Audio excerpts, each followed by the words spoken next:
আজ আপনাদের বলবো ফুলসজ্জার পরে কঠোরভাবে প্রাপ্তবয়স্ক শ্রোতা বন্ধুদের জন্য সানাইয়ের শব্দে মুখরিত আজকের বিয়ে বাড়ি। ছোট্ট শহরের মধ্যবিত্ত পরিবারের আনন্দ, হট্টগোল আর আত্মীয়দের গুঞ্জনে ভরপুর পরিবেশ। কিছুক্ষণ আগেও আরো বেশি সরগরম ছিল, কিন্তু ধীরে ধীরে রাত বাড়তে বাড়তে সবই কেমন যেন থেমে যাচ্ছে। ফুলসজ্জার ঘরের ভেতরের দরজা এই মুহূর্তেই ছিটকিনির শব্দে বন্ধ হলো। অয়ন ঢুকল ঘরে। মনে একটা মিশ্র অনুভূতি, উত্তেজনা, সংকোচ আর একটা হালকা ভয়। জীবনের এই বিশেষ মুহূর্তে সে জানে না কি হতে চলেছে, কিন্তু আদিম খেলা কাউকে শেখাতে হয় না। তবু এখন তো আর ঝপ করে বিছানায় উঠে সবকিছু শুরু করা যায় না। কিভাবে শুরু করবে সেটাই তো বুঝতে পারছে না। বিছানার এক কোণে বসে থাকা মেঘনাকে দেখে মনে হচ্ছিল যেন কোনো দেবী রূপকথা রাজ্য থেকে চলে এসেছে অয়নের হাতের কাছে। লাল বেনারসি, সোনার গয়না আর কপালে লাল টকটকে সিঁদুরের রেখা অয়নের মনকে উষ্ণতা দিচ্ছিল, কিন্তু পা দুটো যেন স্তব্ধ হয়ে দাঁড়িয়ে রয়েছে। দেখে শুনে বিয়ে, তাই সেই রকম ভাবে কথাবার্তাও হয়নি। হঠাৎ করেই বড় জেঠু এত অসুস্থ হয়ে পড়লেন যে সাত তাড়াতাড়ি বড় জেঠুর বন্ধুর মেয়েকেই বিয়ে করতে হলো। উনি নাকি মেয়েটি জন্মের পরই কথা দিয়ে দিয়েছিলেন, ওনার ঘরে যেহেতু কোনো সন্তানাদি নেই, তাই অয়নের ওপরে নিজের ছেলের থেকেও অনেকটা বেশি অধিকার ফলান উনি। এমনকি অয়নের বাবাকে পর্যন্ত ধমক ধমকা দেন, সেও যেন ওনার বড় পুত্র। বাবা, এত তাড়াতাড়ি আমি বিয়ে করতে পারবো না, সবে চাকরিতে ঢুকেছি, এখন তো কিছু সেভিংস। তোমার সেভিংস নিয়ে চিন্তা করতে হবে না, আমার ব্যবসার টাকা খাবে কে? আর আমি যখন একবার কথা দিয়েছি। কিন্তু জেঠু, তো জেঠু যখন বলেছে চুপ করে বিয়েটা করে নে বাবা, আর ভবিষ্যৎ নিয়ে অত ভাবার কি আছে? দুইজনে মিলে একসাথে সবকিছু করবি, প্রয়োজনে বউরাও চাকরি বাকরি করবে। হ্যাঁ, সেই রকমই কথা হয়েছে। পড়াশোনা করতেও খুব ভালোবাসে। নেহাত আমার মুখের দিকে তাকিয়ে বিয়েতে রাজি হয়েছে মেঘনামা, লক্ষ্মীমন্তর মেয়ে। আমি চাইছি না ওই মেয়েকে চট করে হাতছাড়া করতে। ডাক্তারি পড়ার ইচ্ছেও, এরপরে পড়তে চলে গেলে তোমার মতো ছেলেকে কি আর পাত্তা দেবে? অয়ন গটগট করতে করতে নিজের ঘরে যায়। দরজা বন্ধ করে আয়নার সামনে দাঁড়িয়ে নিজেকে ভালো করে দেখে। কোথায়? অফিসে তো মেয়েগুলো ওর দিকে হাঁ করে তাকিয়ে থাকে, একটু পাত্তা দিলে সঙ্গে সঙ্গে বোধহয় প্রেমে পড়বে। আর এখানে বড় জেঠু এমন করে অপমান করে যেন বংশের কালি, শুধু গায়ের রংটা একটু তামাটে হয়েছে। বড় জেঠুই বলে, ও তো গায়ের রং পেয়েছে আমার ঠাকুরদার মতো, মিশ কালো লোক ছিলেন। এদিকে আমার ঠাকুরমা ছিলেন দুধে আলতা বর্ষা। বাবু, তুই পেলি তো পেলি, ওই লোকেরই রংটা পেলি, কেন ঠাকুমারটা পেতে পারলি না? যদিও কৃষ্ণ কালো, কালো ছাড়া কি আর জগতে সাদার গুরুত্ব থাকতো? তারপর অয়ন ধমক ধামকা খেয়ে ওই জেঠুমনির সঙ্গেই প্রথম দেখতে যায়, যদিও দেখার আগে এই ছবি দেখেই মন পছন্দ হয়ে গিয়েছিল। গলা খাকারি দেয় অয়ন। আমি মানে মেঘনা আমার চোখ তুলে তাকায়, ভ্রু কুচকে বলে, আমি মানে কি বলতে চাইছেন? অয়ন মাথা চুলকে বলল, সত্যি বলছেন আজ পর্যন্ত মানে কখনো? মেঘনার ঠোঁটে এক চিলতে হাসি। কি বলতে চাইছেন?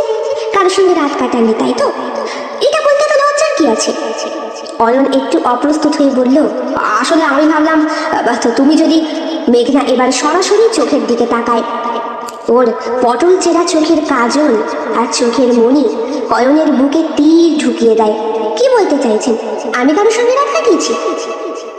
অয়নের স্বরে তেমন একটা দৃঢ়তা ছিল না।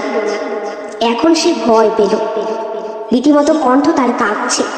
যদিও সে উত্তর দিল, না না তা নয়, আসলে আমার সেরকম কিছু বলার ইচ্ছেই ছিল না। মেঘনা বিছানা থেকে উঠে দাঁড়ালো। তাহলে কি বলতে চাইছেন? আপনার এত লজ্জা কিসে? আর এত অপ্রস্তুত কেন আপনি? দেখে মনে হচ্ছে আপনি আমার চরিত্র নিয়ে সন্দেহ করছেন। অয়ন মেঘনার চোখের দিকে তাকিয়ে হঠাৎ সাহস সঞ্চয় করে বলল, আসলে আমি বলতে চাইছি আমি কিভাবে শুরু করবো বুঝতে পারছি না। মেঘনা এবার এক পা এগিয়ে আসে, বলে, তাহলে শুরু করুন না। তবে আগে বুঝতে চেষ্টা করতে হবে সম্পর্কটা শরীরের না মনের। যদি লজ্জা পান সেটাও বলুন, আর যদি ভালোবাসা পেতে চান তবে সেটা দেখান। পরিভাষা একই, তবে মনের দিক থেকে কোনটা উপলব্ধি করব সেটা মনের ব্যাপার। অয়ন ওর দিকে এগিয়ে আসে, ওর হাতটা ধরার চেষ্টা করে, বলে তুই কি মানে আমাকে আপনি আপনি করেই বলবে? তুমি আমাকে একটু হেল্প করবে? আসলে আমাদের তো সেরকমভাবে কথাবার্তা হয়নি, তাই। মেঘনা হালকা হেসে বলে, তোমারও প্রথম রাত, আমারও প্রথম রাত, তাই না? তবে মনে রাখতে হবে, প্রথমে আমাদের বন্ধুত্ব, তারপর প্রেম, আর তারপর না হয়। অয়নের ঠোঁট কাঁপছিল। মেঘনা তার হাত দিয়ে অয়নের মুখের দিকে তাকিয়ে বলল, চুপ, বেশি কিছু বলো না, এই মুহূর্তটাকে অনুভব করো। অয়ন আর মেঘনার মধ্যে দূরত্ব ক্রমশ কমে আসছে। মেঘনা বলে, আচ্ছা দাঁড়া, আগে আমিই বলি। দেখো না, মাথার ঘোমটা সরিয়ে বলে, কতগুলো ক্লিপ লাগিয়েছে, খোলো তো। খুলতে পারছি না একা একা। সেই মুহূর্তে মেঘনার পিঠের দিকে নজর পড়ে অয়নের। খোপার মধ্যে গোছা রয়েছে জুঁই ফুলের মালা। ব্লাউজটা এমন দুর্ধর্ষ কাটিং যে পিঠের মাঝখানে লাল তিলটা বেশ স্পষ্ট। ফর্সা টুকটুকে গরম মেঘনার পিঠের রং দেখলেই বোঝা যায়। নিজেকে সামনে অয়ন বলে, এখানে তো অনেকগুলো হুক।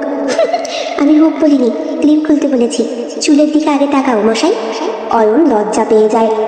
বাবা, এত কিছু! এইভাবে কেউ চুল আঁচড়ায় নাকি? আঁচড়াতে হয়। কত হাজার টাকা নিয়েছে তোমার ধারণা আছে? জেঠুমনি দিয়েছে আমার ব্রাইডাল মেকআপের জন্য। সাজিয়েছেও সুন্দর। ও, তার মানে এমনিতে তুমি সুন্দরী নাও? সেটা তো সময় বলবে। দেখি, এই তো। অয়ন দেখে মাথা ভর্তি চুল মেঘনার, পিঠ ছাড়িয়ে কোমর ছাড়িয়ে নিতম্ব পর্যন্ত বিস্তৃত। বিরাট বড় একটা খোপা হয়েছিল। চুলটা খুলতেই সৌন্দর্য যেন আরো 10 গুণ বৃদ্ধি পেল। এইদিকে এসো। কি হলো? এই গলা হাতটা করে দাও, দেখো দাগ হয়ে গেছে। ইস, এত টাইট করে কেন পড়েছো? আরে ওরা পরিয়ে দিয়েছে, বললো না হলে সুন্দর লাগছে না। আস্তে খোলো। 4টে গলায় হার পরা, তার মধ্যে বড় সীতাহারটা জেঠুমনি নিজে দিয়েছে। অয়ন জানে। ইস, অয়নের পকেটের মধ্যে একটা হীরের আংটি রয়েছে। এই হীরের আংটিটাও জেঠু বাবা মা একসাথে পছন্দ করে জোর করে কিনে দিয়েছিল। জেঠু বলেছিল, শোন, হীরের টুকরো বউ নিয়ে আসছি তোর জন্য। বউয়ের যেমন 10টা লক্ষণের মধ্যে হয়তো 7টা লক্ষণ ভালো, 3টে লক্ষণ খারাপ, আবার 3টে লক্ষণ ভালো, 7টা লক্ষণ খারাপ হলেও বাবা, সম্পূর্ণ একটা প্যাকেজ কিন্তু তুমি নিয়ে আসছো বিয়ে করে। তার ভালো মন্দ দায় দায়িত্ব সব কিছু ভার কিন্তু তোমার। ঠিক তেমনি সেও তোমার দায়িত্ব নেবে। তোমার বদ অভ্যাসগুলো সেও সহ্য করবে, তুমিও সহ্য করবে। তবে হ্যাঁ, একে অপরের সঙ্গে মানিয়ে গুছিয়ে চলা, কিছুটা কম্প্রোমাইজ, কিছুটা দুঃখ ঝগড়া, সব কিছুর মধ্যেই ভালোবাসা, বুঝলে? দাদা, আপনি সংসার সম্পর্কে এত ওয়াকিবহাল, অথচ দিদি। থাক বৌমা, এই সুখের স্মৃতিতে তুমি আর মধুরিমার কথা মনে করিয়ে আমার চোখে জল এনে দিও না। এখন আমার বয়স বৌমার হাতে চা খাবা, এইটুকু আশা তো করতেই পারি। দাদা, কি যে বলেন! কি ব্যাপার? ভাবনার মতো কি দেখছো? খোলো। অয়ন গলার হার খুলে দেয়। তখনই মেঘনার উন্মুক্ত পিঠে এবং গলায় তার অঙ্গুলি স্পর্শ করতেই মেঘনা বুঝতে পারে তার সমস্ত শরীরের লোম খাড়া হয়ে গিয়েছে। না, মেঘনা কাউকে ভালো টালো বাসেনি, বাসা হয়নি। বাড়ি থেকে প্রচন্ড পরিমাণে চাপ ছিল পড়াশোনার, আর তার উপরে বাবা মা নিজে হাতে দিয়ে আসতেন নিয়ে আসতেন। অতঃপর ইচ্ছে থাকলেও প্রেম হয়নি। মেঘনা তার বন্ধুদেরকে বলেছে, হ্যারি, বিয়ের পর তো তোর বর তোকে নিয়ে। মোটেই না, আগে আমার বরের সঙ্গে আমি চুটিয়ে প্রেম করবো, তারপর সব। ও গুরু, ওসব হয় না, ওরা কিছুতেই হয় না। বিয়ে করবে, তারপর দেখিস পুরো চোখ যায়। তোর কথা না শুনি চুপ করতো, আমিও করতেই দেবো না। আমি জানি অয়ন এরকম ছেলেই নয়। খুব বাবা, জানলে কি করে? বোঝা যায়। কেমন ভাবলাম মার্কা হয়ে দাঁড়িয়েছিল। জেঠুমনি বারবার বললো, যা ওর সঙ্গে কথা বললে বলে নে। কিছুতেই গেল না। বলে কি না, আমি ভয় পাই, আমি কথা বলবো না। তাই তো গোবর গণেশ। এই বলে হাসাহাসি করছিল কাছের বান্ধবীরা। হয়েছে, সরো। মেঘনা ওকে ধাক্কা দিয়ে সরিয়ে দেয়। অয়ন সেই সময় ওর হাতটা টেনে ধরে। এক ঝটকায় বুকের কাছে নিয়ে আসতেই মেঘনার হৃদস্পন্দন 10 গুণ বৃদ্ধি পায়। অয়ন বলে, প্লিজ একটু হেল্প করো না। কিসে? আমি তোমার সঙ্গে কোঅপারেট করার চেষ্টা করছি। তুমি? আমিও তো করছি মশাই, বলেছি না, আগে বন্ধুত্ব, তারপর প্রেম। কই, আমার তো তোমার ছোঁয়াতে কিছু জাগছে না। সত্যি যাচ্ছে না? লাগিয়ে দেবো? না, এমন করো না, দুষ্টুমি করো না প্লিজ। আজকে শরীর ভীষণ টায়ার্ড, আজ একটু ঘুমাই, আমরা দুজনকে আগে জানি, তারপর না হয়। মেঘনা দুষ্টু চোখের ইশারা দেয়। অয়ন ওর হাতটা ছেড়ে দিয়ে বলে, কোথায় যাচ্ছিলে? ওয়াশরুমে। ঠিক আছে যাও। ওয়াশরুম থেকে মেঘনা বেরিয়ে আসে। অয়ন ততক্ষণে বিছানাটাকে পরিপাটি করে গুছিয়ে নিয়েছে। এসব ফুল তুলের মধ্যে শোয়া যায় না, যতই কেউ ফুল দিয়ে সাজাক না কেন। ওয়াশরুম থেকে বেরিয়ে আসে মেঘনা। পরনে ওর লাল টকটকে একটা নাইটি। শাড়ি ওই তো ওখানেই রেখে এসেছি, পরে নিয়ে আসবো। শরীর এত টায়ার্ড, আর তো ভারী বেনারসি পরে থাকতে পারছি না। না না ঠিক আছে, তবু যাতে কমফোর্টেবল সেটাই বরং করো। আচ্ছা তুমি হাত মুখ ধোবে না? হ্যাঁ যাচ্ছি। অয়নও যায় ওয়াশরুমে, ভালো করে ফ্রেশ হয়ে গা ধুয়ে আসে। এখন অয়নের পরনে স্যান্টো গেঞ্জি আর একটা প্যান্ট। মেঘনার বুকে দুঃখখানি 100 গুণ বৃদ্ধি হয়েছে। বাড়িতে পুরুষ মানুষ বলতে দেখেছে বড়দা আর বাবাকে, যদিও এত কাছ থেকে কাউকেই দেখা হয়নি। ছোটবেলায় বড়দাও করে দিত, বাবাও করে দিত। ওই দুই পুরুষের থেকে এই পুরুষ কিন্তু সম্পূর্ণ আলাদা। স্বামী জিনিসটাই বোধহয় অন্যরকম হয়, অনুভূতিটাই আলাদা। সব রকম অধিকার ফলানো যায়, আবার নিজেকে উজাড় করে দিতেও কোনো দরজা লাগে না। সেটা ভরা আলোতেও হতে পারে, অথবা নিকশ কালো অন্ধকারে। অয়ন দেখতে পায় মেঘনা ওর দিকে তাকিয়ে। হা করে কি দেখছো? তোমায় দেখছি। শুয়ে পড়ো। লাইট? না না, আমি অন্ধকারে ভয় পাই। তুমিও ভয় পাও? কেন? তুমি? আমিও ভয় পাই। আমি সব থেকে বেশি ভয় পাই কিসে জানো? কিসে? শুঁয়োপোকা, আরশোলা। হ্যাঁ সত্যি? হ্যাঁ, কিন্তু আমার তো ডাক্তারি পড়তে গেলে ওইসব নিয়ে কাজ করতে হবে। সে না হয় করো। আচ্ছা তোমাকে না একটা জিনিস দেওয়া হয়নি। কি? অয়ন হাতের মধ্যে করেই বেরিয়েছিল আংটিটা। হাতটা দেখি। মেঘনা হাত বাড়িয়ে দিলে অয়ন তার অনামিকায় আংটি পরিয়ে দেয়। মা ডায়মন্ড আসল না নকল? আমি মানুষটা যেমন আসল, আংটিটাও তেমন আসল। থ্যাংক ইউ সো মাচ, খুব সুন্দর হয়েছে গো। মেঘনা বলে, এবার আমার গিফট। তোমার? আমাকে তো কেউ কিছু কিনে দেয়নি তোমাকে দেওয়ার জন্য। বেশ, এটা কিন্তু খুব খারাপ হলো। খারাপ? সত্যিই তো খারাপ। তাই তো, তোমায় কি দিই বলবো? বলো। একটা কিস দাও। বাজে কথা বলো না। বাজে কথা কি? এই তো আমাদের মধ্যে এখন কত কথাবার্তা হলো, কত রকম। কি হলো? আর কিচ্ছু হয়নি, চুপ করে সরিয়ে পড়ো, বুঝেছো? রাত ক্রমশ গভীর হচ্ছে। ঘরের বাতাসে গন্ধ ছড়াচ্ছে বকুল ফুলের, রজনীগন্ধা ফুলের, আর ওই যে খোপায় বাঁধা জুঁই ফুলটা খুলে টেবিলের ওপর রাখা। জানলার বাইরে পূর্ণিমার আলো ছড়িয়ে পড়েছে। বিছানার সাদা চাদরে লাল রঙের নাইটিটার একটা আভা, তার সঙ্গে চকচকে কানের দুলের মৃদু ঝলক। দুটো শরীর একে অপরের খুব কাছাকাছি এসে গিয়েছিল। কিভাবে যেন আজ মাঝখানের কৈলালিশটা নিয়ে শুতে ইচ্ছে করছে না অয়ন।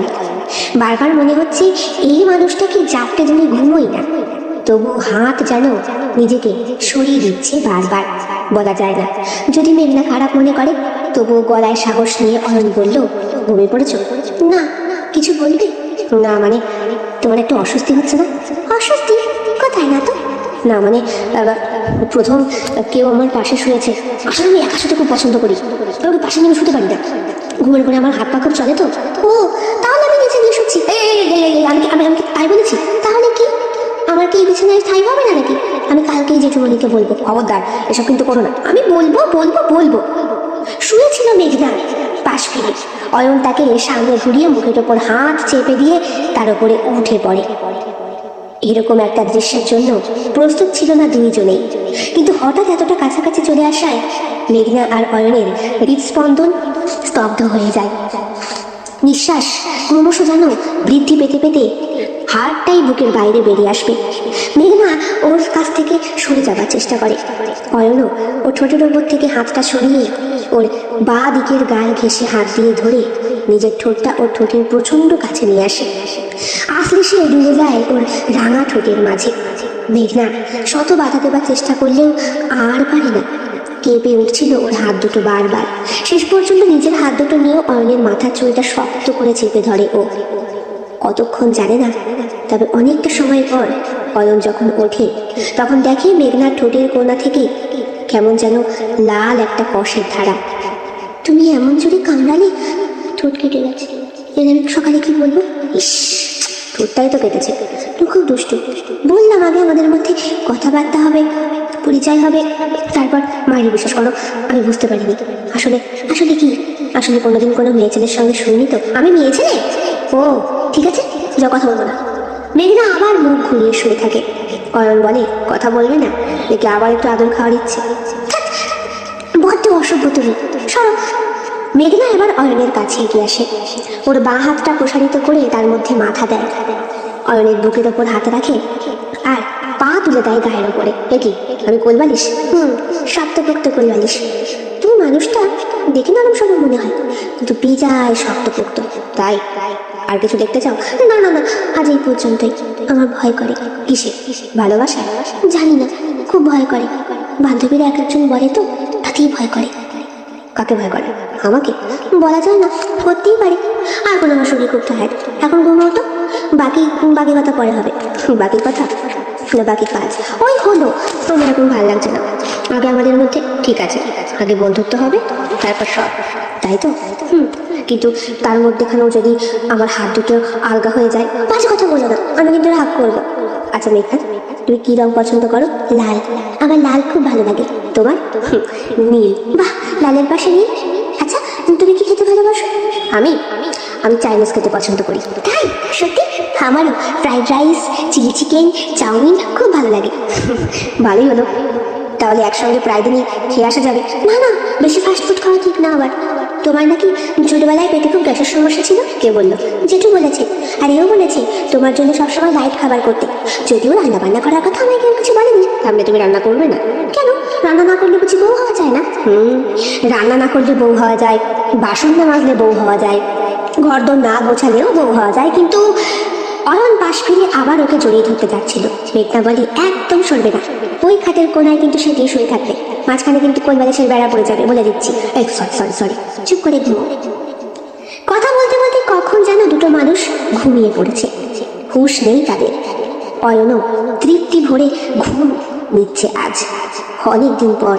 এই কদিন বিয়ের চিন্তায় চিন্তায় ঘুম আসেনি মেঘনারও। পরের দিন 8টার সময় ঘুম ভাঙে দুইজনের। কটা বাজে? উঠো উঠো উঠো। কি হলো? 8টা বাজে। কি বাবা, অনেক অনেক বেড়া হয়ে গেছে তো। জেঠু দেবে। এবার কি হবে? আমাকে বারবার মা বলে দিয়েছিল 7 সকালে ঘুমতে ঘুমতে স্নান করতে। স্নান করতে গেল না, মানে সূর্য রাতের পরে নাকি স্নান করতে হয়। আসছো কেন? আসবো না। সূর্য রাতের পরে কি হলে স্নান করতে হয় তুমি জানো না? বোকা কোথাকার। আমি সব জানি, আমি এমন করে কিন্তু বকবে না। জেঠুমনিকে সব বলবে, সব জেঠুমনিকে বলতে হয়। হ্যাঁ হ্যাঁ। সবাই ছিল মেঘনা। অয়নকে আবার জাগতে ধরে। মেঘনা বলে, দেখো একই রাত হয়ে গেছে, তারপর তেমন করো না। তা তুমি তো স্নান করবে, তো তোমাকে একটু নোংরা করে দিই। ভালো লাগে না। মেঘনা উঠে পড়ে, ওয়াশরুম থেকে বেরিয়ে আসে ফ্রেশ হয়ে। আলমারি খুলে একটা আকাশি রঙের শাড়ি বার করে, ম্যাচিং করা ব্লাউজে সেটিতে সিঁদুর রাঙিয়ে সমস্ত গয়নাগুলো পরতে পরতে অয়নকে বলে, মশাই এবার গলার হারটা পরিয়ে দাও। তুমি খুলে দিয়েছো, তুমিই লাগিয়ে দেবে। এটাও কি নিয়ম? নিয়মের মধ্যেই পড়ে বোধহয়। চুলটা সরিয়ে যখন মেঘনা ওর উন্মুক্ত পিঠ বার করে, অয়ন সেইখানেই তাকিয়ে থাকে। ওর ঘাড়ের কাছে চুল সরিয়ে আলতো করে একটা চুম্বন দিতেই মেঘনা ওকে ছিটকে সরিয়ে দিয়ে বলে, বদমাশ কোথাকার, আমার তোমাকে বলাই ভুল হয়েছে। এমন কেন করছো? অনেক বন্ধুত্ব হলো। এটি কি বন্ধুত্ব হয় নাকি? আরো অনেক জানার বাকি আছে। দরজা খুলে মেঘনা বেরিয়ে যায়। অয়ন শুনতে পায় জেঠুমনি বলছে, আজকে কিছু বললাম না, তবে ভোরবেলা ঘুম থেকে ওঠার অভ্যাসটা কিন্তু বজায় রাখতে হবে। কি রে, উঠে পড়েছিস? মায়ের কণ্ঠস্বর। আত্মীয় স্বজন বলতে বেশ কয়েকজন রয়েছে বাড়িতে, কিন্তু জেঠুমনির ভয়ে কেউ কিছু বলতে পারে না। অয়নও উঠল, হাত মুখ ধুয়ে বেরিয়ে এলো। এরই মধ্যে বাড়ির ছোট 2 সদস্য, অর্থাৎ ওই আত্মীয় স্বজনের মধ্যেই 2 বোন এসে দাদাকে জড়িয়ে ধরে বলে, দাদা ফুলসজ্জার খাট তুলবো, টাকা দে। টাকা মানে? 20,000 টাকা দিবি। শোন, আমরা কিন্তু কিচ্ছু শুনতে চাই না। টাকা দিবি, নাহলে কিন্তু ফুলসজ্জার ফুল আমরা সরাবো না। অয়ন বলে, আগে ঘরে ঢুকে দেখ ফুলসজ্জার খাটে ফুল আছে নাকি। এ মা, জেঠুমনি! জেঠুমনির বাড়িতে ডাক পড়েছে 2 জনের, অয়ন এবং মেঘনার। তার সঙ্গে অয়নের বাবা মাও উপস্থিত। তোমরা কাল সারা রাত কি করেছো? এইবার এই প্রশ্নের উত্তর দুটো মানুষ কি করে দেয়? মেঘনা একই নতুন বউ মাথা নিচু করে দাঁড়িয়ে। অয়নও কাচুমাচু করছে। কি রে হতো ছাড়া, উত্তর দে। না আসলে ফুল সজ্জার খাটে ফুল নেই কেন? হ্যাঁ, সব ফুলগুলো খাটের নিচে ঢুকলো কি করে? দাদা বলছি ছেলে মানুষ, ছেড়ে দিন না। না, রীতি রেওয়াজ বলে তো কিছু আছে নাকি? কি রে, আংটি পরিয়েছিস? পরিয়েছি। আচ্ছা কই দেখি। ইস, আংটিটা পরিয়েছিস তাও ডান হাতে, বাহাতে পড়াতে হয়, তুই জানিস না? অয়ন চুপ করে থাকে, মেঘনাও চুপ থাকে। হ্যাঁ রে মা, আমার ছেলেটার সবকিছু ঠিকঠাক আছে তো? মেঘনার মাথায় বাজ পড়ে। সবকিছু ঠিকঠাক মানে? জেঠুমনি কি বলছে? এই প্রশ্নটা তো মাও করেছিল সকালবেলা ফোন করতে। ভালোবেসেছি কিনা, সব ঠিক আছে কিনা। মেঘনা বুঝতে পারে না, বলে হ্যাঁ হ্যাঁ সব, যেই সব ঠিক আছে বলে অমনি জেঠুমনি থেকে শুরু করে বাড়ির অন্যান্য সদস্যরা মেঘনার দিকে তাকিয়ে হেসে ফেলে। অয়নও পিক করে হাসে, কিন্তু কিছু বলে না। এরপরে যে যার ঘরে চলে আসে। সন্ধ্যেবাসকে আত্মীয় স্বজনরা যারা ছিলেন বিদায় নেয়। এইবার মেঘনা অয়নকে অনেকক্ষণ পর একটু একা পায়। এতক্ষণ তো বাড়ির সব লোকজনের সঙ্গে গল্প করছিল মেয়েটা। দুপুরে খেতে বসেও একসাথে কথা বলতে পারেনি। সব বাড়ির বেটা ছেলেরা এবং বাচ্চারা আগে খেয়েছে, মেঘনাও খেয়েছিল সঙ্গে, কিন্তু চেয়ার টেবিলের অনেকটা দূরত্ব বজায় রেখে। সন্ধ্যেবেলা মেঘনা চা নিয়ে ঘরে আসতেই অয়ন দেখতে পায় মেঘনার পরনের শাড়িটা কখন যেন পরিবর্তন হয়ে গিয়েছে। শাড়ি পাল্টালে কখন? দেখোনি? দুপুরে তো একবার আবার গা ধুয়েছিলাম, ওই যে মায়ের সাথে হাতে হাতে একটু কাজ করছিলাম, তারপরে তোমাদের বাগানের দিকে গেলাম। ইস কি কাদা ছিল ওখানে। ঘরে আসার পরে মা বললো ফ্রেশ হয়ে নিতে, তাই। ও চা এনেছো? হ্যাঁ তোমার জন্য, আদা দিয়ে লিকার চা, খেয়ে নাও। তুমি কোথায় যাচ্ছ? কোথাও না, এই গয়নাগুলো পরে আমি আর থাকতে পারছি না, প্লিজ এগুলো একটু খুলে দাও না। অয়ন একটা সুযোগ পায়, বলে দরজাটা বন্ধ করো, দিচ্ছি। গয়না খুলবে, দরজা বন্ধ করার কি আছে? কেন বোঝো না, বন্ধ করো। করছি। মেঘনা দরজা বন্ধ করতেই অয়ন পেছন থেকে ওকে জড়িয়ে ধরে, বলে আর পাচ্ছি না, অনেক বন্ধুত্ব হয়েছে, প্লিজ এবার এবার কি এবার? দেখো আমাকে তো মাথা গরম হয়ে যাবে, আমি কিন্তু জেঠুমনিকে সব বলে দেবো। জেঠুমনিকে তো সব বলেই দিয়েছো। কি বলেছো না সব ঠিক আছে? হ্যাঁ, ওটা কি প্রশ্ন করলো? বোকা মেয়ে, ওই প্রশ্নের উত্তরটা দিতে নেই, চুপ করে থাকতে হয়। আমি তো বুঝিনি, মাও সকালে একই প্রশ্ন করেছে, বড় বৌদি একই প্রশ্ন করেছে, বারবার জিজ্ঞেস করতে সব ঠিক আছে কিনা। আমি বলেছি হ্যাঁ সব ঠিক আছে। সব তো ঠিকই আছে, তুমিও ঠিক আছো, মা ঠিক আছে, বাবা ঠিক আছে, জেঠুমনি ঠিক আছে, এই পরিবারের সবাই ঠিক আছে, তাহলে আমি। অয়ন ওর ঠোঁটের উপরে হাত দিয়ে বলে সব ঠিক আছে কিনা দেখেছো কি? আমি বুঝতে পারছি না। জানি তো, বোকার হদ তো, আমাকেই সব শেখাতে হবে। সব শেখাতে হবে? কাকে তো কথাই বলতে পারছিলে না, মিমু মিমু করছিল। আমি তো যেতে কথা বলে আগিয়ে আসলাম, এরপরে আবার উনি সব শেখাবেন। মেঘনা মুখ ঘুরিয়ে থাকে। অয়ন বলে মুখ ঘুরিয়ে থাকবে না কিন্তু, কালকের মতো আবার চুমু খেয়ে নেবো, ঠোঁটে আবার দাগ হয়ে যাবে, তখন কিন্তু বুঝবি। এই না, এই ঠোঁটের দাগ নিয়েও মা প্রশ্ন করেছিল। কি বললে? অয়নের মুখ চোখ কাচুমাচু হয়ে যায়। বলে দিয়েছো অয়ন চুমু খেয়েছে? হ্যাঁ তাই বলেছি। তোমার ছেলেটা খুব দোষী, এমন করলো। আমার প্রেস্টিজটা পুরো শেষ। জেঠুমনি কোথায় ছিল তা তো দেখিনি, তবে জেঠুমনি শুনেছি কিনা বলতে পারবো না। মা শুনেছে, মা বললো তোমায় বলে দিতে আস্তে আস্তে সব কিছু, তাড়াহুড়ো করে নয়। আমি তো তোমারই, তাড়াহুড়ো কি আছে? অয়ন ঢপ করে বিছানায় বসে পড়ে। মেঘনা কাছে এসে বলে নাও চা গরম হয়েছে, ফটাফট খেয়ে নাও। আর চা তুমি খাও। কেন? আমার মান সম্মান আর কিচ্ছু রাখলে না। আমি কি করলাম, কি দোষ করলাম যে মান সম্মানের কথা উঠছে এত? মাথায় ঢোকে না আমার। এ বলে সব ঠিক আছে, ও বলে সব ঠিক আছে, আমি বলি হ্যাঁ ঠিক আছে, তাতেও দোষ হয়ে যায়, ভালো লাগে না। আচ্ছা তুমি কি সায়েন্স পড়নি? আরে বাবা আমি তো ডাক্তার নিয়ে পড়াশোনা করতে চাই, সায়েন্সে তো পড়বো। হ্যাঁ পড়েছি তো। নারী পুরুষের মধ্যে জৈবিক চাহিদা সম্পর্কে পড়নি? হ্যাঁ পড়েছি। তোমার কি ফিলিংস নেই? ফিলিংস হ্যাঁ আছে তো। নাকি তুমি নাটক মারো? কি বলছো এগুলো তুমি? ওকে তুমি বকছো? আমি এক্ষুনি যাবো জেঠুমনির কাছে। দাদা দাদা আর দাঁড়ায় না সে, দরজা খুলেই বেরিয়ে আসে। আর ব্যালকনি দিয়ে হেঁটে আসতে আসতে মনে মনে বলে মশাই আমি সব বুঝি, তোমাকে আমি তাড়িয়ে তাড়িয়ে তারপরে ভোগ করাবো। আগে বন্ধুত্ব, তারপর প্রেম, তারপর সব। আমি আমার সিদ্ধান্তে অটল। তাছাড়া অষ্টমঙ্গলায় গিয়ে বান্ধবীদের বলতে হবে না আমার বরের সঙ্গে এখনো আমার ইন্টু পাইনি। ওরা বলেছে বর নাকি কথা শোনে না, কিন্তু তুমি তো আমার লক্ষ্মীমন্ত বর, তোমাকে আমি হাতে গড়ে তারপর। একই রে তুই এখানে কি করছিস মা, একা একা হাসছিস? জিজ্ঞেস করলেন শাশুড়ি মা। কিছু না, ওই চা দিয়ে এসেছিস? হ্যাঁ ওর কাছেই থাকতি, এখন তো তোর কোনো কাজ নেই। না মানে ভাবছিলাম একটু টিভি দেখবো। ও, টিভি তো তোর ঘরেও আছে। এইবার মেঘনা ফেঁসে যায়। ওমা, বলছি রাতের খাবার তোর কিচ্ছু চিন্তা করতে হবে না। কালকের পরে পরশুদিন অষ্টমঙ্গলায় বাপের বাড়ি যাবি, ওইখান থেকে ফিরে আসবি, আসার পরে হানিমুনে যাবি। কোথায় বলতো? কোথায়? সিঙ্গাপুর। তোর জেঠুমনি টিকিট কেটে রেখেছে। তারপরে তোর পড়াশোনা আছে, রান্না বান্না নিয়ে তোর ভাবতে হবে না। তোকেও তো নিজে প্রতিষ্ঠিত হতে হবে নাকি? মা, কি হয়েছে? কোনো অসুবিধে? অয়ন কিছু বলেছে? না, মানে ওমা, মুখের কাছে দাগ কিসে? কি বাবা, ঠোঁট কাটলো কি করে? বলে নিজেই ভেবাচাকা খেয়ে যান সুধাময়ী। হো, আমি বরং নিচে যাই। সকালেও প্রশ্নটা একবার বৌমাকে করেছিলেন। বৌমা বলেছিল ওই ওয়েদার চেঞ্জ হচ্ছে তো, খুব ঠোঁট ফাটে তাই। কিন্তু অয়নকে বলল, আমি সত্যিই বলে দিয়েছি মাকে, তুমি চুমু খেয়েছো। এ কি, তুমি আবার ঘরে এলে? না, কোনো কাজ নেই তাই। কাজ নেই কেন? না, ওই মা বললেন তোমার কাছে এসে বসে গল্প করতে, তাই চলে এলাম। ও, তোমার মুখটা ভার কেন? ভার হবে না? কি হয়েছে বলো না। মেঘনা আগে গিয়ে অয়নের গাল দুটো ধরে।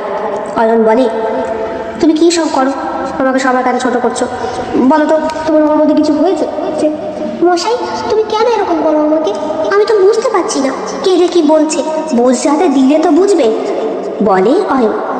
বাবু, তোরা খেয়ে যা। রাতে ডিনারে টেবিলে বসে জেঠুমণি বললেন, সিঙ্গাপুরের টিকিট কেটেছি। বৌমার বাড়ি থেকে অষ্টমঙ্গলায় ঘুরে এসে সোজা সিঙ্গাপুর, তারপরে তুমি অফিস শুরু করো, আর বৌমাও নিজের পড়াশোনা। আর শোনো, বৌমা কিন্তু এখানেই থাকবে। তুমি যেমন অফিস করো, সপ্তাহে 6টা দিন করবে, শনিবার দিন হাফ টাইমে বাড়ি চলে আসবে, রোববার দিন থাকবে, আবার সোমবার চলে যাবে। কেমন? জেঠুমণির কথা এই বাড়িতে শেষ কথা, সুতরাং কারো কিচ্ছু বলার নেই। ঘাড় নেড়ে সবাই সম্মতি দিল, কিন্তু মনে মনে রাগ হলো একজনের, সেটা হলো অয়নের। বিয়ে দিয়েছে, এখন বিয়ে দিয়ে বিয়ের স্বাদ মনের মধ্যে তৈরি করে দিয়ে উনি এখন দূরত্ব সৃষ্টি করছেন। ছত্রসব, ঠিকমতো খেতেও পারলো না ছেলেটা। যখন মেঘনা ঘরে এলো, তখন দেখলো অয়ন শুয়ে পড়েছে। মেঘনা চুপচাপ দরজা বন্ধ করে ওয়াশরুম থেকে ফ্রেশ হয়ে বেরিয়ে এলো। ঘুমিয়ে পড়েছ? কেন? না, মানে ঠিকঠাক খেলে না, উঠে পড়লে। তুমি জেঠুমণির কথাগুলো শুনলে? হ্যাঁ, আমার বউ, আমি বিয়ে করেছি, আমি তাকে কোথায় রাখবো না রাখবো আমার ব্যাপার। তা না, তুমি এখানে থাকবে আর আমি ওখানে। ও মা, তা তুমি তো ওখানে মেসে থাকো, আমায় রাখবে কোথায়? আমি সব ফ্ল্যাট নিয়ে নিতাম। সে আবার কি কথা? আমার সবার সাথে একসঙ্গে থাকতে ভালো লাগে। তাছাড়া ওখানে সবাই আছে, মা আছে, বাবা আছে, জেঠু আছে, আমি তো থাকবো না। মেঘনা অয়নের মুখের দিকে তাকিয়ে থাকে। মেঘনা দাঁড়িয়ে রয়েছে আর অয়ন খাটের কোনায় বসে। আজকে স্যান্ডো গেঞ্জি আর সেই প্যান্ট ঠিক কালকের মুহূর্তটাকেই যেন বারবার জাগিয়ে তুলছে। অয়ন বলে, আচ্ছা বলছি, আমরা যে হানিমুন যাব, কি করব? ও না, ঘুরবো ফিরবো, মজা করবো, আর আর কি করবো? অয়ন আবার বিরক্ত হয়। মেঘনা হাসে, তবুও মুখে কিছু বলে না। রাত গভীর থেকে গভীরতর হতে শুরু করে। আবার শুয়ে পড়েছে ওরা দুইজনে। তবে আজকে মাঝখানে কোলবালিশ কিছুতেই সরাতে দেয়নি মেঘনা। বারবার বলছে, না, আগে বন্ধুত্ব, তারপর প্রেম, তারপর সব তুত। অয়নও পাশ ফিরে শুয়ে পড়ে রাগের চোটে। দেখতে দেখতে কটা দিন বেশ ভালোই কাটে। অষ্টমঙ্গলায় বাপের বাড়ি গিয়ে মেঘনার সে কি আনন্দ! সেখানে অয়ন এক অন্যরকম মেঘনাকে আবিষ্কার করে। শ্বশুর বাড়িতে চুপচাপ থাকা মেয়েটা বাপের বাড়ি এলেই যেন পেছনে দুটো পাখনা গজায় আর পায়ে দুটো চাকা। বন্ধু বান্ধবী সবার সাথে সে কি হাসি ঠাট্টা! তাছাড়া মায়ের সাথে তো গুঞ্জনের শেষ নেই। অয়নের সাথেও গল্প করেছে শাশুড়ি, শ্বশুর, বাড়ির প্রত্যেকটা সদস্য। বরদার তো কোনো তুলনাই হয় না। বরদারও বিয়ে ঠিক হচ্ছে বহুদিনের এক পরিচিতা মেয়ের সাথে। মেয়েটি কলেজের প্রফেসর, বরদা নিজেও তাই। দুজনের মধ্যে সম্পর্ক অনেক পুরনো দিনের। তবে মেয়েটি ডিভোর্সি, কিন্তু বরদা তাকে ছাড়তে পারবে না। ভালোবাসার মানেটাই তাই। আচ্ছা, তোমার এখানে কেমন লাগছে? যেমন তোমার আমার বাড়িতে লাগে। সত্যি মনে হচ্ছে না বলো যে বাড়ি ছেড়ে রয়েছি? তোমার বাড়িতে গেলেও আমার ঠিক তাই হয়, মনেই হয় না যেন মনে হয় নিজের বাড়িতেই আছি। তাই, কিন্তু কদিন পরে তো সেটা আর মনে হবে না। মানে সিঙ্গাপুর যাওয়ার টিকিট আমি ক্যান্সেল করেছি। কেন? আমাদের মধ্যে হানিমুন করে কি লাভ, কি হবে? মানে হানিমুন করা মানে যেমন একে অপরের সাথে ঘুরতে যাওয়া, জায়গা ভ্রমণ করা, একটু হাওয়া বদল করা, তার সাথে কি, তার সাথে আরো অনেক কিছুই আছে। তুমি এখনো ছেলে মানুষ না, বোঝো না, বা হয়তো বুঝেও বোঝার চেষ্টা করো না। আবার হয়তো এমন হতে পারে তোমার মনের মধ্যে অন্য কেউ আছে, তুমি তাই আমাকে কাছে খেসতে দাও না। এগুলো তুমি কি বলছো? আমাদের বিয়ে হয়েছে মাত্র কদিনই তো মাত্র হয়েছে। মানুষকে চিনতে গেলে সারা জীবন যেমন লেগে যায়, তেমনি কিছু সময়ের মধ্যেও তাকে চেনা যায়। আমি জেঠুমনিকে বলে দিয়েছি, এখন আমি হানিমুন যেতে পারবো না। একই এরকম চটজলদি বিয়েতে আমার অফিসের অনেক ক্ষতি হয়ে গিয়েছে। তার উপরে আগামীকাল তোমাকে বাড়ি পৌঁছে দিয়ে আমি রওনা দেবো। কোথায়? আমার অফিসে, ওখানেই থাকতে হবে। কদিন কাজের খুব চাপ, বস ডেডলাইন দিয়েছে। এগুলো মেঘনার সাথে আর কথা বাড়ায় না অয়ন। মাঝখানে কোল বালিশ দিয়ে শুয়ে পড়ে। মেঘনার বান্ধবীরা আজকেই বলেছে, দেখিস ভাই, কাছে ঘেঁচতে দিচ্ছিস না, একটু ধরে রাখতে দিচ্ছিস না। তোর এখনো কিন্তু নতুন বিয়ে হয়েছে, বর বাইরে থাকে, তার উপরে একে অপরকে চিনিস না। যদি বন্ধু হতি আলাদা ব্যাপার ছিল, এটা তোর স্বামী। আমার মনে হয় আগে ওর সাথে তোর ঠিকঠাক সম্পর্কটা করে ফেলা উচিত, বন্ধুত্ব ঠিক হয়ে যাবে। আর তুই তোর ভালোবাসায় এমন করে তোর স্বামীকে বাঁধবি, তোকে ছেড়ে দুদণ্ড বাইরে থাকতে পারবে না। তুই তো ওকে কাছেই ঘেঁচতে দিচ্ছিস না। শোন, দুইজনকে জানার মধ্যেও অনেক তফাৎ আছে রে, জানতে গেলেও ছুঁতে লাগে। কথাটা মেঘনার কানে বাজে। ও কি সত্যিই কোনো দূরত্ব তৈরি করে ফেললো? ও তো সব বুঝে, তবুও কেন স্বামীকে কাছে ঘেঁচতে দিল না? আসলে ওর চেয়েছিল একটু অন্যরকম অ্যাডভেঞ্চার করতে, কিন্তু এখন দেখছে হিতে বিপরীত। মাঝখানে কোলবালিশটা সরিয়ে মেঘনা আয়নের কাছে ঘেঁষে আসতে চায়, কিন্তু মেয়ে মানুষ তো চট করে মুখের কথা বলতে পারে না। সেটাই ঘটল মেঘনার ক্ষেত্রেও। পরের দিন সকালে মেঘনার মুখ ভার। মা বললেন, আবার আসবি তো, দুঃখ পাওয়ার কি আছে? মনের মতো বর পেয়েছিস, শ্বশুর বাড়ি পেয়েছিস, তাছাড়া তোকে পড়াশোনাও তো করাবে। বাবা সাবধানে যেও। হ্যাঁ আসছি মা, আপনারা যাবেন, ঘুরে আসবেন। আসছি বাবা। বড়দা আসছি। হ্যাঁ এসো, আবার তো খুব শিগগিরই দেখা হবে। আসতেও হবে, আমার বিয়েতে তুমিই তো মেন। দেখি বড়দা, আসলে কাজের খুব চাপ তো, মনে হয় না চটজলদি আর বাড়ি আসা হবে। ও আবার কি কথা, তুমি ওকে রেখে? হ্যাঁ, ওর কোনো অসুবিধা হবে না। তাছাড়া ও আমার বাড়িতে আমার বাবা মা জেঠুমনি সবার সাথে বেশ বন্ধুত্বপূর্ণ সম্পর্ক করে দিয়েছে, সবার সাথেই খোলামেলাভাবে মিশছে, ওর থাকতে কোনো অসুবিধা নেই। মেঘনাকে নিয়ে চলে আসে অয়ন।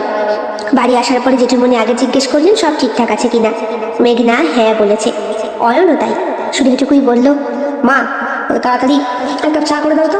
কেন রে, তুই আবার কোথায় যাবি? ও অফিসে যাবে, ওর বস ওকে ডেডলাইন দিয়েছে, তাই আমাকে আগেই ফোন করে বলে দিয়েছিল। তোমাকে বলতে ভুলে গেছি বৌমা।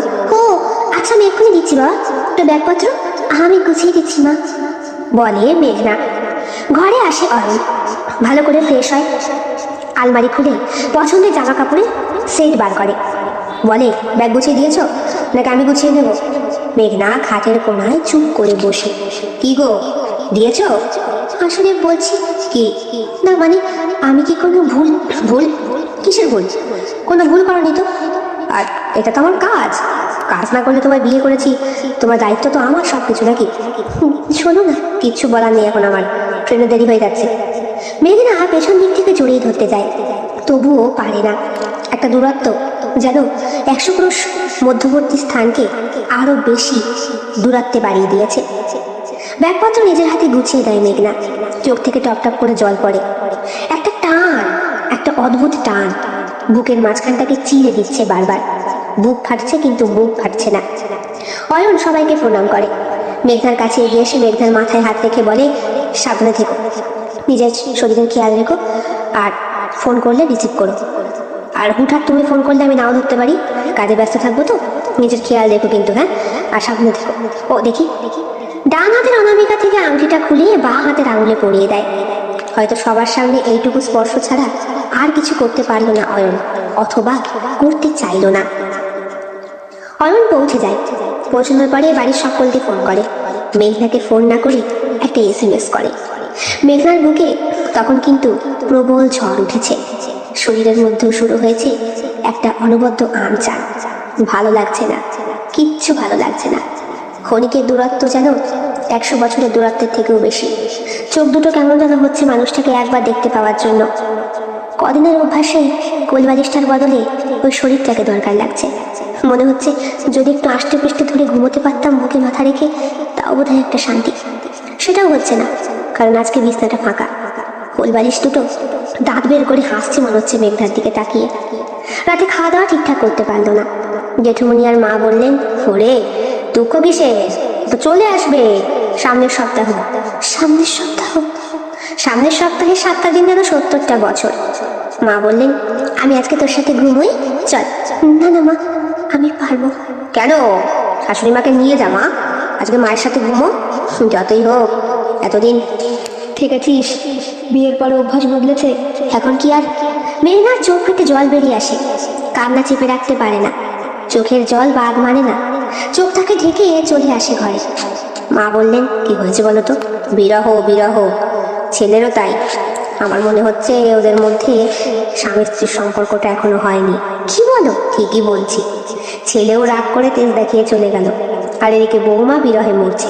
আজকালকার ছেলে মেয়ে বোঝো না, একে তোমার আমার মতো। দেখে শুনে বিয়ে হলো, ফুলসজ্জা রাতে হরিচন্ডী করতে শুরু করে দিলাম। ওদের মধ্যে কত কথাবার্তা হয়, আগে বন্ধুত্ব হয়, তারপর প্রেম হয়। বলছি, এই তোমার আমার বন্ধুত্ব হয়েছে, প্রেম হয়েছে, তা হয়নি মরণ। কতগুলো বছর ধরে তোমার খারাপ স্বভাবগুলোকে সহ্য করছি বলো তো, আর আমি সহ্য করছি না। সেটাই তো প্রেম ভালোবাসা। তবে ওদের বুঝতে একটু সময় লাগবে। দাদাকে বলো না, দাদা তাহলে টুটি ছিঁড়ে দেবে দুইজনে। হ্যাঁ হ্যাঁ, আমি আগেই বুঝতে পেরেছিলাম। কি করে বুঝলে? বুঝেছি গো, বুঝেছি। ওই রাত্রেবেলা দুজনে মিলে যখন ফুল সরিয়ে খাট পরিষ্কার করেছে, আমি তখনই বুঝেছি। তোমার আমার সেই দিনের কথা মনে নেই? সেটা কথা বলার সময় পাচ্ছিলাম না। কি যে করো, ছেলেপুলে বড় হয়ে গেছে, কদিন পরে নাতি নাতনি হবে। তুমিও না।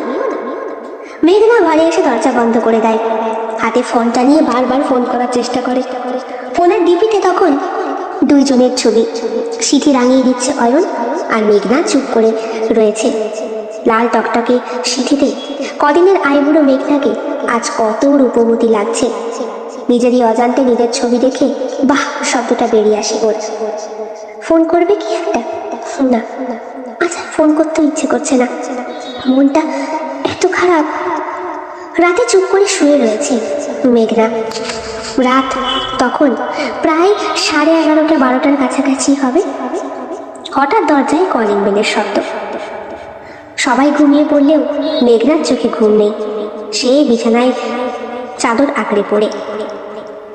নিচে যেন কে একটা এসেছে, বেশ কোলাহল হচ্ছে। হতে পারে কোনো আত্মীয় স্বজন, তাতে আমার কি। কিছুক্ষণ পর, এই মিনিট 5-7 পর, মেঘনার দরজায় টোকার শব্দ। কে কে বলে মেঘনা। খোলো। অয়নের কণ্ঠস্বর শুনে মেঘনার বুকটা কেঁপে ওঠে। তাড়াতাড়ি উঠে দরজা খোলে সে। তুমি? জড়িয়ে ধরে। তখন ব্যালকনির কাছে জেঠুমণি, বাবা মা সবাই দাঁড়িয়ে। মেঘনা ওইসব দিকে লক্ষ্য করেনি। অয়নকে জড়িয়ে ধরে ওইভাবেই সে চুমু খেতে শুরু করে ওর গালে, কপালে। অয়ন বলে, কি করছো কি? সবাই দেখছে, দেখুক, আমার বর আমার। অয়নকে ঘরে ঢুকিয়ে দরজার ছিটকানি বন্ধ করে দেয়। তারপর অয়নের বুকের ওপর আছাড় খেয়ে কাঁদতে কাঁদতে বলে, কেন এমন করলে বলো? কেন এমন করলে? কি করেছি? কেন এমন করলে? কোথায় গেছিলে? বলে কান্না করতে শুরু করে। বোঝাচ্ছিলাম তোমাকে, বন্ধুত্ব, প্রেম, ভালোবাসা কোনটা আগে দরকার? আগে আগে ভালোবাসাই দরকার। কেন? বন্ধুত্ব তারপর প্রেম। আমার ভালো লাগছে না। স্পর্শ ওদের গভীর হতে থাকে। মেঘনার শাড়ির আঁচল আলাদা হয়ে পড়ে, আর অয়নের হাত ওর কোমরের চারপাশে। প্রতিটা মুহূর্ত যেন সময়ের বাইরে, যেন শুধুই ভালোবাসা আর আকর্ষণ। রাত ক্রমশ বাড়তে শুরু করে। দুটো শরীর একে অপরের কাছাকাছি আসে। পোশাকের আবরণ সরিয়ে ফেলার মধ্যে দুইজনের মনে দূরত্ব ঘুচে যায়। মেঘনার কপালে একটি চুম্বন, তারপর গলা, তারপরে ধীরে ধীরে ঠোঁট নেমে আসে সারা শরীরে। ফর্সা পিঠে স্পর্শ করতেই কেঁপে ওঠে মেঘনা। আমি সত্যি বুঝতে পারিনি। আমিও বুঝতে পারিনি তোমাকে ছেড়ে থাকাটা যে এতটা কষ্টকর হবে। শেষ পর্যন্ত সম্পূর্ণভাবে একে অপরকে গ্রহণ করার পালা। সমস্ত অভিমান, লজ্জা, ভালোবাসা সবকিছু যেন মিলে মিশে একাকার হয়ে গেল। যন্ত্রণা আর ভালোবাসায় আঁকড়ে ধরল মেঘনা অয়নকে। আর অয়ন মেঘনাকে। মিথ্যে কথা কেন বলেছিল?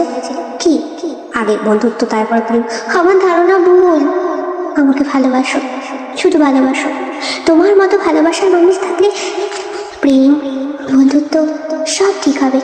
জীবনের শেষ অবধি ঠিক পারবো একসাথে চলতে, পারবো না? কলকাতার গড়িয়াহাটের পুরনো এলাকা, দোতলা বাড়ির সামনে তখন সকলে ব্যস্ত গাড়ি নিয়ে।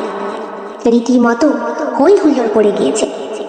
আরে বাড়ির একমাত্র ছেলে, আর এই যে আমার ঘরের লক্ষ্মী, কোনো যেন ক্ষতি না হয়। দেখো, তোমাদের ট্রাভেল এজেন্সিতে খবর দিয়ে জানতে পারলাম তোমরা সবাই মিলেই যাচ্ছ, কিন্তু ওদের থাকার বন্দোবস্ত আলাদা করতে হবে। নেহাত বাড়ি থেকে কোনোদিন একা একা ছাড়িনি বলেই ভয়। এই দেখছো না, বৌমার বাপের বাড়ির লোক পর্যন্ত চলে এসেছে। কাশ্মীর যাচ্ছে, ভয় তো লাগেই। কিচ্ছু ভয় নেই জেঠুমণি, তুই চুপ কর। নিজেকে সামলাতে পারে না এখনো পর্যন্ত? নিজের প্যান্ট কেটে ছাদে মেলে ভুলে যাস, তোর মা গিয়ে তোলে, আর এখন বৌমা তোলে, লজ্জা কর না তো? জেঠুমণির কথা অয়ন চুপ হয়ে যায়। মেঘনা হাসছে পাশে দাঁড়িয়ে। তুমি চিন্তা করো না জেঠুমণি, ওকে আমি সামনে রাখবো। হ্যাঁ, তুই তো আমার ভরসা, তুই ছাড়া রাস্তাটাকে সামলাবে কে? সাবধানে যেও, আর ফোন করলে অবশ্যই ধরো, না ধরতে পারলে দয়া করে অবশ্যই কল ব্যাক করো। বাড়িতে কিন্তু বয়স্ক মানুষগুলো তোমাদের চিন্তাতেই থাকবে। সকলকে প্রণাম করে বিদায় জানিয়ে বাসে উঠে পড়ে ওরা। শুধু ওরা নয়, অনেক কাপল রয়েছে, কাশ্মীর ঘুরতে যাচ্ছে। হানিমুন করবো না বলে পরের দিন সকালেই জেঠুমণি বলে দিয়েছিলেন, হানিমুনটা সেরে নাও। যখন অফিসে মন টিকছে না, এবার হানিমুনটা সেরে নাও, তারপরে সংসার ধর্মে মন লাগাও। সবসময় এভাবে থাকলে পেট চলবে না তো।